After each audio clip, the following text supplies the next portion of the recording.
ल साउ नबस्दै यो पनि माथिको फ्ल्याट चाहिँ पुरै खाली छ है। माथि र है ऊ माथि र यता फ्ल्याट पुरै खाली छ। साउ नबस्ने घर पार्किङ सार्किङ गर्न मिल्ने छ।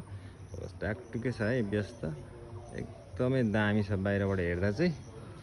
तर माथि जाने चाहिँ यहाँ सटर खोलेर जानुपर्छ अरे। फेरि सटर यस्तो रहेछ है, पछाडि सटर खोलेर जानुपर्ने रहेछ भन्ने चाहिँ कुरा बुझ्यो। यहाँ रहेछ त्यो सटर खोलेर चाहिँ जानुपर्ने अरे भित्र चाहिँ।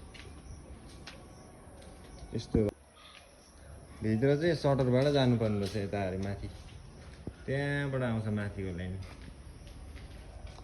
हस् सटरबाट जानुपर्ने छ नि त होइन टक्क। तर अब यस्तो हो नि त अलिक राम्रो। ल हेर्नुहोस् है, यहाँ एउटै घरमा दुईवटा फ्ल्याट है। कस्तो छ भन्दा हेर्नुहोस् है, यतातिर स्पेस रहेछ है।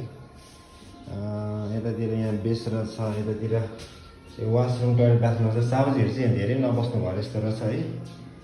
त्यस्तो छ है यता रहेछ। अनि अर्को रुम भनेको सर जहाँ हुन्छ भने यहाँ रहेछ यो रुम। अब यस्तो रहेछ, यहाँ एउटा रुम छ है। ठिक्कै छ, त्यस्तो सानो पनि होइन ठुलो पनि होइन, ठिक्कैको रुम रहेछ है। अनि अर्को यता हेर्नुहुन्छ भने यता पनि एउटा बेडरुम रहेछ है। यता पनि एउटा बेडरुम छ है, एकदमै ठुलो बेडरुम छ। अनि यहाँ सिटिङ हल छ है, यहाँ सिटिङ हल रहेछ है।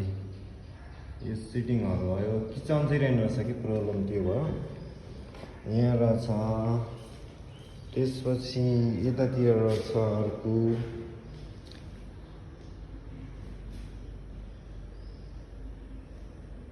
यहाँ रहेछ एउटा भयो है, तीनवटा रुम।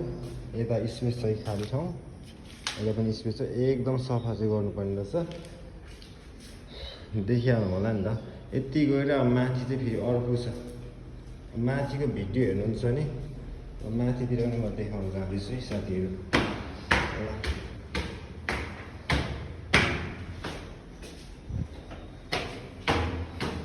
यो चाहिँ टपमा भयो होइन सर, टपमा भयो। ल यतातिर यो पानी सानी यसो थरबाट हुने रहेछ। यतातिर स्पेसहरू क्या, यतातिर यस्तो। अनि तपाईँलाई यता हेर्नुहुन्छ भने यहाँ एउटा रुम रहेछ। रुम र किचन चाहिँ यता रहेछ।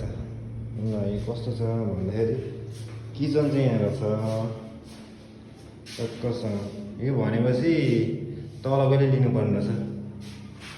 किचन यहाँ रहेछ, किचन ऱ्याकस्याक पनि रहेछ है। यता थालबाटी सामान धुने, खानासाना खाने पङ्खा पनि रहेछ।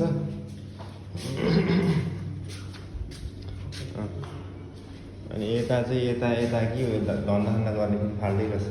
पूजा कोठा सोठा होला यस्तै, जे बनाउँदा नि हो होइन। अनि यता सामानहरू राख्ने आफ्नो अब खतरङ मुत्रङ स्टोक रुम रहेछ। यता इन्भर्टर पनि रहेछ यहाँ बनायो भने है। र सट्टोसँग बाहिर गएपछि यस्तो स्पेस यत्तिको रहेछ है। ल एउटा फ्यामिलीलाई चाहिँ दिगो बस्नुहुन्छ, घर साउ नबस्ने टाइपको घर खोज्नु हुँदैछ भने चाहिँ एकदमै राम्रै रहेछ है।